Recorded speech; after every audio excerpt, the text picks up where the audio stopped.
guys, figured I'd show you how the basement's coming along. It is Sunday, early afternoon. All these walls are done over here. Back here is done. That little wall's done over there. And I've gotten the hallway on this part done. So I have all the electrical and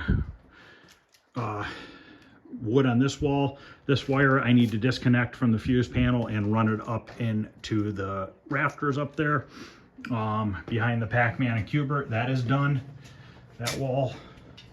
And then the fish tank wall is done, which you can't see right now because I have the games blocking it. So now what I'm going to do is I'm going to clean up this mess. I've been pulling out carpet as I go, but the concrete's a little sticky here and there. But I think I might rip out the carpet over here tonight, move all these games over, and then start working on those walls over there, which there is a half wall over here already. So what I'm going to do is I am going to take this top plate off, and I'm going to rip off this tongue and groove, or this T111 paneling, and leave this 2x4 wall down here. And then I'm just going to take 2x4s from here and put a top plate up there. Run a top plate along there with the laser, and then just run the 2x4 down into this bottom wall.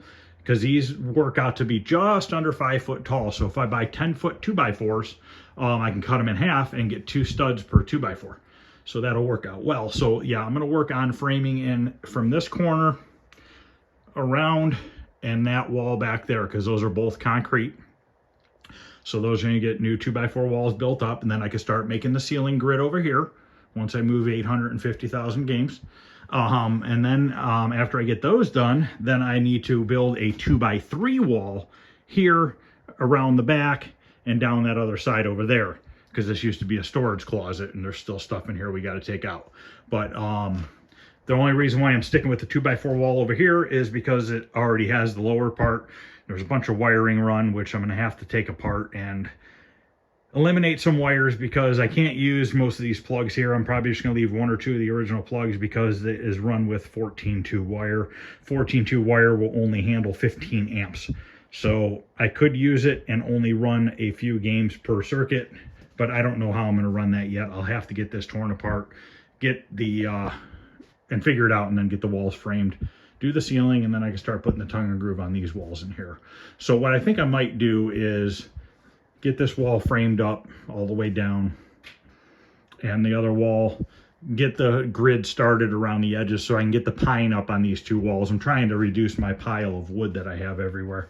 But I'll come back in a little bit and show you what it looks like on the other side once I move all the games. But first I need to clean up my tools, vacuum up all this debris, and probably rip up these carpet tiles and slide everything over. So I am doing really well on schedule so far. I'm hoping by the end of day tomorrow, because I'm off tomorrow, I can get some of those walls done and keep moving along the process. I'd rather have it done sooner than later. I'd rather not be waiting until the night before our New Year's party to be finishing this up. I'm just going to take these wires and stuff them up in the ceiling better for now. There's 1 circuit there, there's 1 circuit here. I'm just going to kind of just throw them up in there, and I will worry about that later. I ordered some real thin can lights that are RGB can lights, so you can change colors on them. I had to get thin ones because of this vent. This vent is in the way of a thick can light.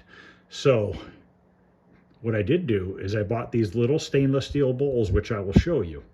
And what my theory is if the can light interferes with the vent, which I'm pretty positive it's going to, because the can light's about that thick, I'm going to cut a round hole in this metal, perfect round hole, slide a stainless steel bowl into the vent, and then I'm going to use the silver aluminum tape to tape it in place.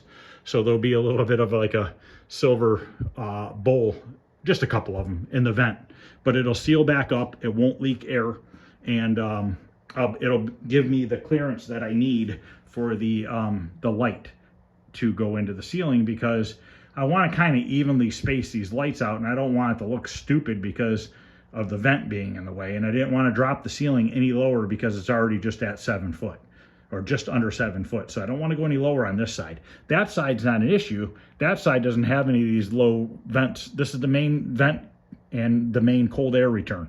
I don't plan on getting into the cold air return, just the main vent I need to put a couple cutouts into. But I think that stainless steel bowls is definitely going to work really well to do that. Normally you don't really want to cut into your venting, but I think because it's going to be round, and I think the air will flow around it just fine. And besides, the air, by the time it reaches that bedroom over there upstairs, sucks. All these vents are made wrong. You know, vents are not meant to come up out of the furnace and hit a 90 degree and go that way. They should be curved. By curving the top of your vent coming out of your furnace, your air keeps moving. You know, it's going up, hitting that flat surface and spinning around and getting all twisted up and screwed up. So it's not like the vents are right in this house anyways. But we don't use the furnace that much anyways, because almost every room upstairs has a fireplace. So we use a lot of fireplaces unless it gets really, really cold out. So, all right, I'm going to come back a little later on tonight. I'm going to keep filming. I'm going to move all these games, and I'm going to show you what it looks like after I rip that wood and stuff off that lower half of that wall. And we'll take a look and see how that's going to go. See you guys in a little bit. All right, we moved all the games over to the other side. So now, this is the half wall I was talking about. This is what I'm going to rip out now. This paneling and these top plates and the baseboard. Keep the framing and then just extend the framing up. Now this wire here is a dedicated circuit that I had run last year. What I'll probably do with this one is put it in the ceiling, because the wire is probably not going to be long enough to do anything else with. I think what I did was I tapped into this right here, this plug.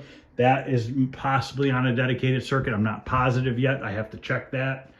I don't remember what I did there. I still have to rip off that top piece of wood up here, all along here, uncover the window. Like I said, we're going to keep the windows.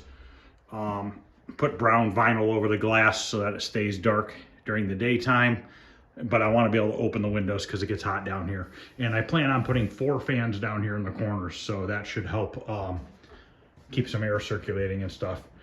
So this is my goal now, is to get this L-shaped wall ripped out except for the framing, get it framed to the ceiling, and then I'm going to start doing the ceiling framing, at least like an L shape of it, start it, so that I can get the wood on the walls. I'm trying to knock down my piles of wood out in the garage because I'm running out of room, and it'd be nice to get that. And then after I get this L shape done, I'm going to knock the rest of this wall out here, which will open this up nice and wide. And then that leaves me so that I can move the games this direction, just like I have in the hallway, so that they'll be going that way. And then that's the last wall that's got to go out and go 4 feet that way. And then at that point, everything's ripped out. This is the last ceiling I have left, other than the gym, which I think I'm going to rip the gym out anyways. I might not put all the wood in the gym just yet, but I'll probably get the ceiling ripped out so I can get that rest of that debris cleaned up and out of here, because I'm just sick of that stuff. So this is where we're at. Once this room is done and I start flowing into that room, I'm gonna be in really good shape, because once I get this area done here, then I just have that back hallway to do. And then it's time to make ceiling tiles, which is gonna be probably over 100 tiles I have to make. I'm gonna use 2 2x4s on the back of each tile. Where the vents are, I'm gonna have to use 1/4 inch plywood, because I need the ceiling tile to basically touch that vent, so when it goes into place. So that's gonna be it for now. Just another update on how it's going. Gotten pretty far so far. Any questions or comments, feel free to ask. If you guys wouldn't mind liking, sharing, subscribing. And once this basement remodel is done, like I said the other day, we'll be back to restoring games again. And we'll do a real good walkthrough down here once everything's completely done. Once I get real close to finishing it, I'll probably quit videoing until I'm done, and then I'll just do a video, complete walkthrough, how everything is. You wouldn't believe how many extension cords and power strips I actually had down here. I think by plugging directly into the walls without all these extension cords and power strips is going to make a huge difference on making the games run better, because anytime you start running extra cords and stuff, you're losing voltage, you're losing power, you know what I mean? So anytime you're running on extension cords and stuff and power strips, I mean, how much can they really handle, you know what I mean? Before, you know, I just think that the way I had it could potentially have been a fire hazard. Obviously they were on switches, so they weren't energized the whole time. All the power strips were turned off. But it's still, you know, the more I think about it and how I had set this up, I should never have done that. But you know what? I never thought I'd have 80, 90 games in my basement. Obviously, they're not all down here right now. But, you know, when I started this hobby almost 10 years ago, I never thought I was going to have, that it was going to turn into this. And so I never really thought about, you know, how should I run the power? Oh, an extension cord here and there, a power strip will be fine. It's a surge protector power strip. I'll say protect my games. When in all reality, I should have been plugging them into walls and putting a surge protector on the whole house itself. But, you know, you live and learn. You don't know. I mean, it happens. And you just lose track of what you've done. But I'm glad I'm doing this. I'm glad I'm straightening it all out and doing it correctly this time. It just was never, I guess, completely done to the way it should have been done.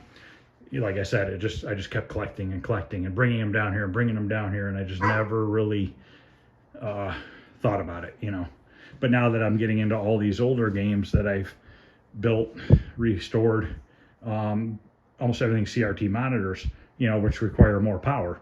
So it is probably really good that I'm doing what I'm doing. So, all right, guys, I'm going to quit rambling. And if you got, like I said, if you guys like and subscribe, that would be awesome. Also share, and I will see you guys. Probably won't be for a few days.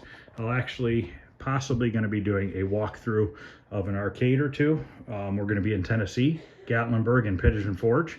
There was an arcade down there that I sold 8 games to a couple years ago underneath the Space Needle in Gatlinburg. So maybe we'll do a walkthrough if that's even open. I know that the redemption part is open, but I'm not sure about the arcade that he was building. So stay tuned. We'll see what I come up with. So, all right, guys, thanks for watching. See you later.